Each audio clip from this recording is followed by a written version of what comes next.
Salve, salve, nação! Sobre os olhares de Jorge Sampaoli, Flamengo venceu o Coritiba por 3-0 no Maracanã na estreia do Brasileirão e o Pedro começou no banco. Pedro merece esse banco mesmo para o Gabigol, que ficou 10 jogos sem marcar, marcou agora contra o Coritiba. Acabou desencantando, né, vamos dizer assim. O Mauro César Pereira deu uma declaração forte sobre a situação do Pedro no banco, né? Pedro não pode começar no banco. Então o Mauro César, ele defende a titularidade do Pedro e critica como que o Gabigol está se comportando dentro de campo, né? Comportando, ou melhor dizer, as atuações de Gabigol no campo, que tá meio difícil, né? Então vambora aqui. De mais um vídeo, né? Mauro César defende a titularidade do Pedro e o banco, que o Gabigol esquente o banco nesse exato momento, que não tem como comparar. Gabigol quer ser centroavante? Vai ter que disputar com o Pedro, que tá marcando o gol adoidado aí, né? Bora pra mais um vídeo e vai deixando aquele seu like aí. A sua opinião também aqui nos comentários. Sua opinião é bastante importante. Vambora para o vídeo aí. Tem mais enrolação e o like. O Coritiba hoje, assim, nesse começo de campeonato, é um dos times mais fracos, né? O clube fez muitas contratações, o time foi mal no começo da temporada, nem chegou às finais do Campeonato Paranaense. A torcida está bem insatisfeita, é um time bem fragilizado, né? Mas se o Flamengo jogasse da maneira que... Jogasse não, né? Entrasse em campo, se comportasse da maneira que vimos contra o Fluminense e diante do Maringá, talvez não vencesse esse jogo, né? Ontem houve pelo menos o time competiu, o time jogou futebol e conseguiu uma vitória até com certa facilidade. O Gabigol fez o gol, mas não jogou bem. Teve uma escolha bizarra aí do técnico interino, que agora volta para Sub-20, que é o Mário Jorge. Ele não escalou o Pedro, escalou o Gabigol, e depois na coletiva ele disse que estudou o adversário e por isso, com mais mobilidade, estudou o adversário e tirou o Pedro. Tá legal. Aí não dá, né? Realmente, na verdade, acho que ali ele não teve coragem de tirar o Gabigol. Então tirou o Pedro imaginando que fosse um cara menos polêmico para ser sacado, porque ele queria jogar com um atacante e colocar o Matheus França de novo no time, que para mim foi o melhor em campo. E acho que esse jogador não vai sair do time com o Sampaoli, acho que vai ser titular absoluto em muitos jogos. Porque o Matheus França, porque é jovem, tem força, habilidoso, é um jogador que tem características de decisão, mandou até uma bola na trave ontem, e trabalha muito sem bola, pressiona, faz pressão no campo do adversário. Esse trabalho de do perde e pressiona, que é tentar recuperar a bola assim que ela é perdida, que é fundamental dentro do que o Sampaoli faz nos seus times, ele sabe executar, tem força física para fazer esse trabalho, tem perfil adequado, por isso, não é por acaso que o Newcastle veio atrás dele, é um garoto que tem características interessantes para se adaptar no futebol. Ofereceu 20 milhões de euros, né? E o Flamengo negou. O Flamengo recusou, acho que vai jogar direto com ele, ainda mais que agora que o Arrascaeta está machucado, então assim, seria mais uma concorrida, embora tenha um perfil diferente. Acho que naturalmente vai jogar. Não sei se ele vai colocar os dois no ataque ali, o Pedro e o Gabigol, mas acho que o Matheus França vai jogar com o Sampaoli. Ele viu ontem, né? E já conhece que ele vinha observando o time. Mas ontem o Flamengo tinha que vencer o jogo. Se fosse 1-0, com gol contra, no último minuto, tinha que ganhar o jogo, fazer 3 pontos para ter alguma tranquilidade. Mas é muito curiosa a mudança de comportamento do time, né? Muito curiosa. Em uma semana tudo mudou, né? Aquele time songamonga que não competia, que se entregou contra o Fluminense, contra o Maringá, de repente correu, jogou bola. Isso que eu ia falar, por que contra o Maringá, né? Que contra o Maringá o Vitor Pereira já tinha saído. Por que teve a má vontade? Eu também gostaria de saber, não sei. Quem está lá dentro deveria apurar. Talvez os gerentes do Flamengo, que são 500, né? Como não tinha o treinador para ver o jogo, né? Que bancada, vai ver que foi isso, né? Porque o São Paulo estava lá, né? Eu também concordo com o Mauro, foi muito estranho. Eu acho que o problema vai além do Vitor Pereira. Acho que é acomodação mesmo, os jogadores precisam de um choque. Eu imagino que o São Paulo não vá ser tão sutil como foi o Vitor Pereira, que tentou até compor com o Vitor Pereira do Corinthians foi de um jeito, do Flamengo foi de outro. Foi bem mais político, tentando ali ganhar os caras, até conseguir um dado momento. Você vê que no Fla-Flu 2-0 é muito estranha essa mudança. Ele colocou um time com vários caras importantes no banco, o time fez 2-0, os caras entraram, estava 1-0, jogaram bem, todos que vieram do banco. Tudo de uma vez só, 4 entraram de uma vez só.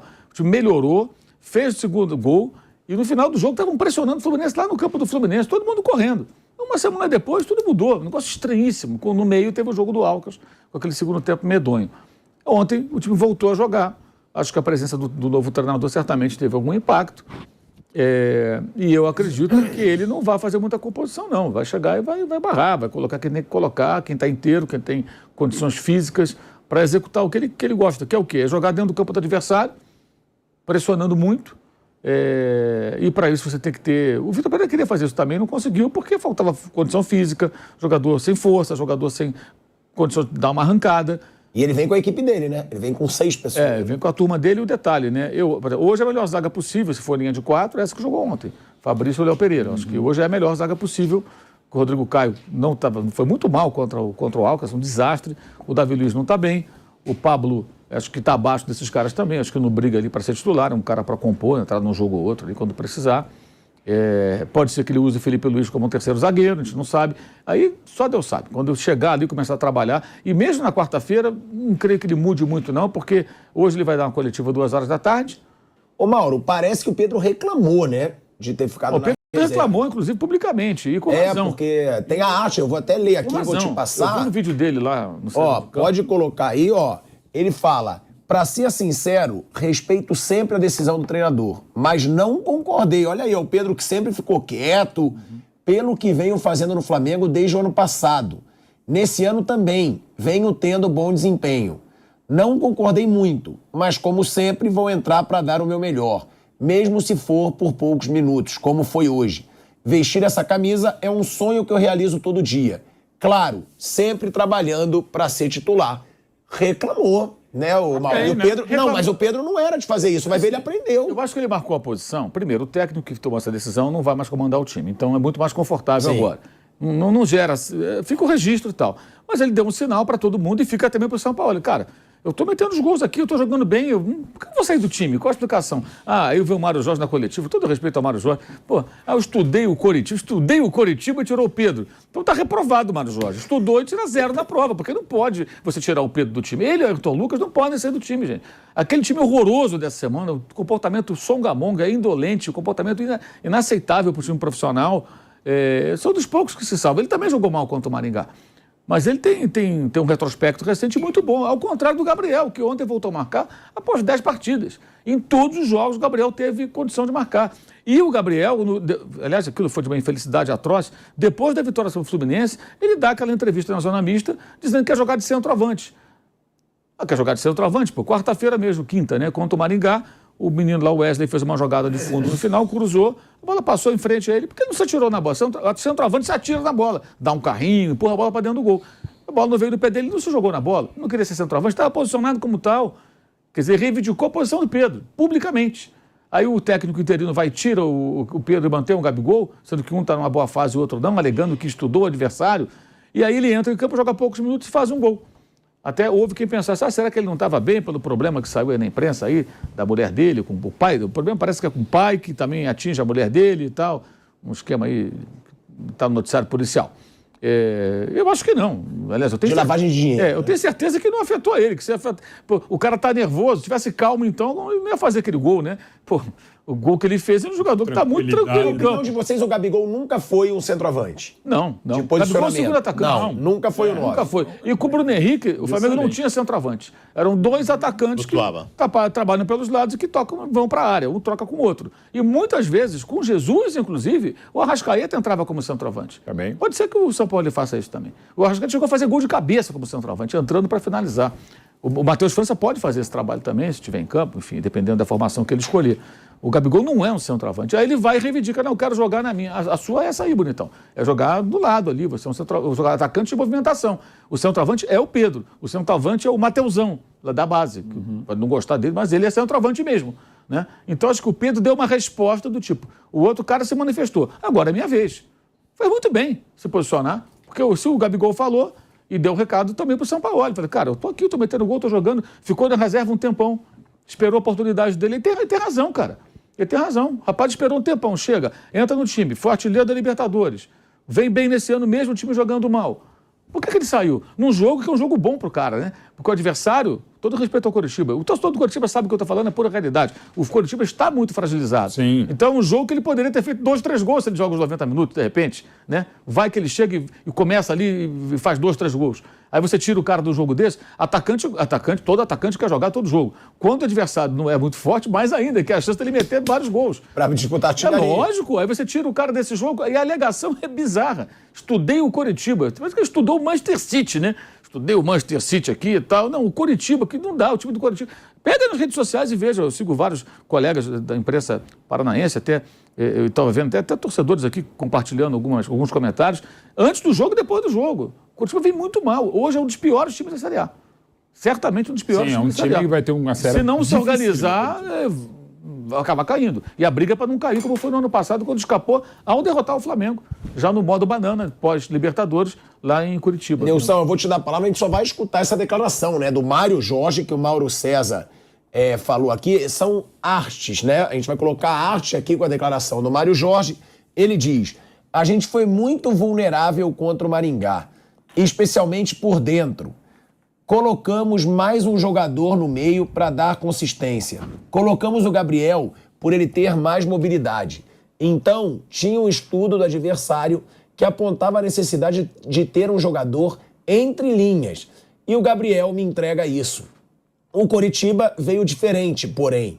O Pedro foi importante quando entrou. Ele vive uma fase fantástica. Com poucos toques, consegue fazer um gol. O Gabigol fez o gol, deu para ver a energia do grupo, com ele para superar a fase. Aí, o Nilson César, você queria falar? Eu acho que o grande mérito do Flamengo foi ter colocado o Pedro e o Gabigol jogando juntos.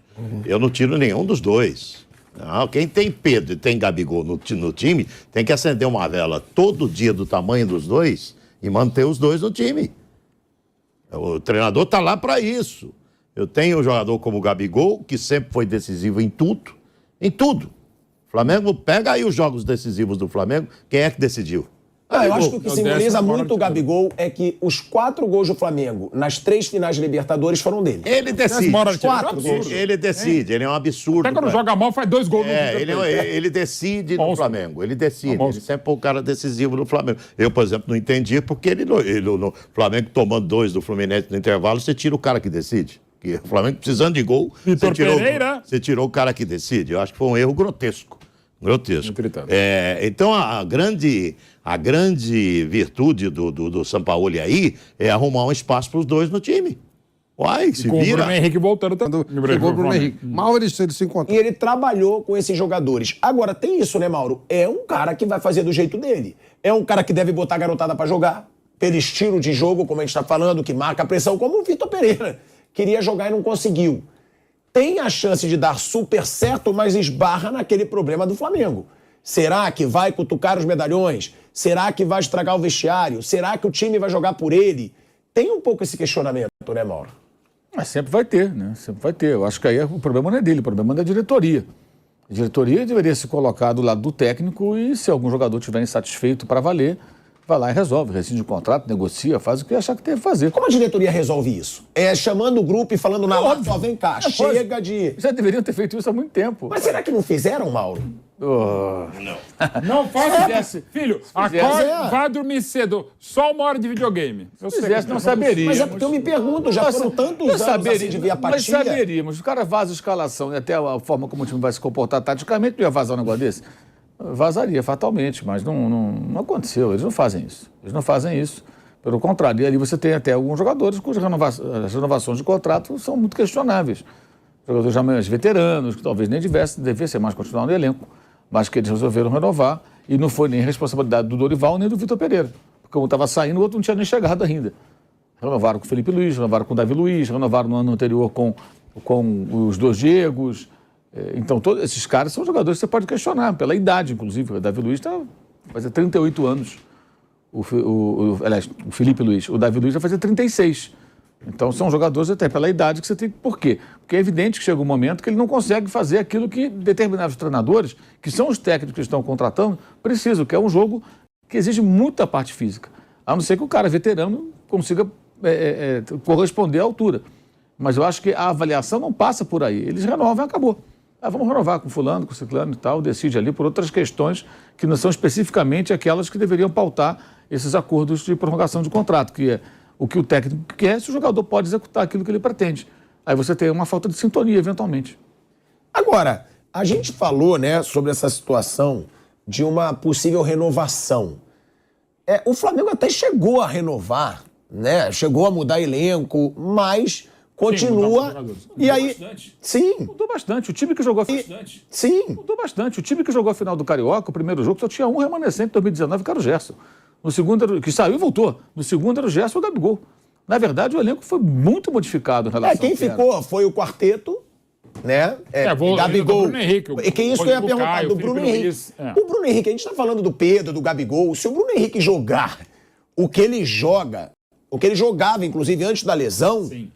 ele não é reserva.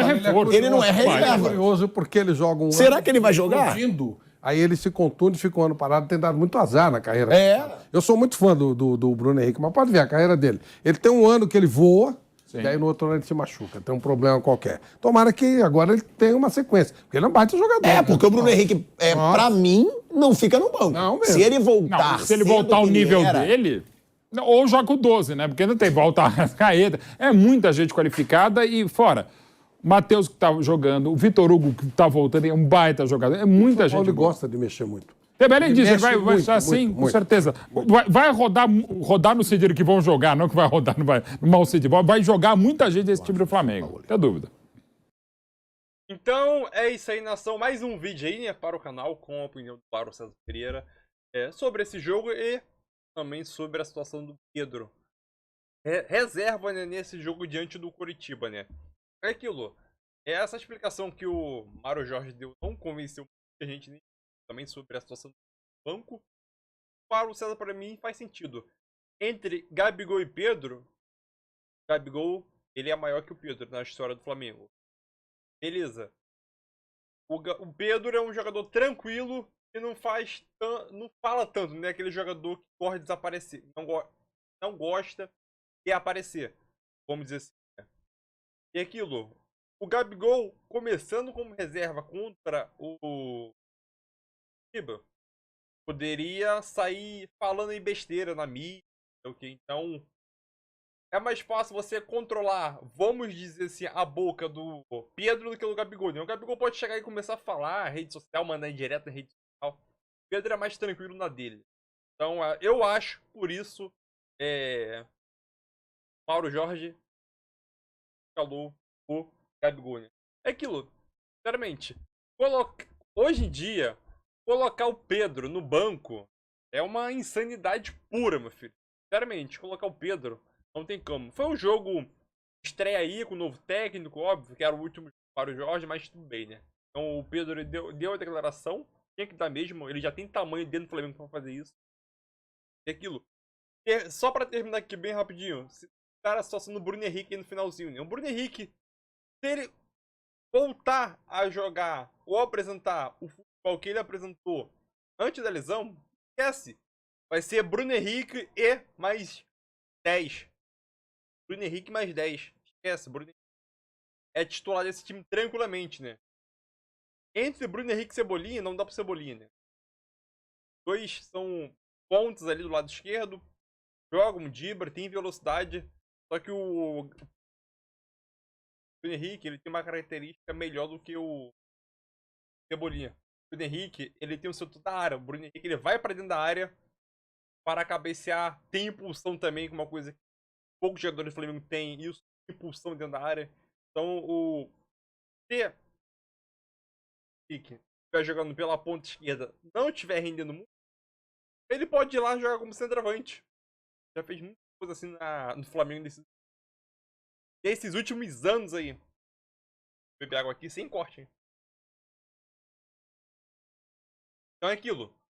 Acho que Cebolinha, com a volta do Bruno Henrique, acho que o Cebolinha não, sinceramente, não pega essa vaga de titular no Flamengo nem tão cedo. E se pegar também, né?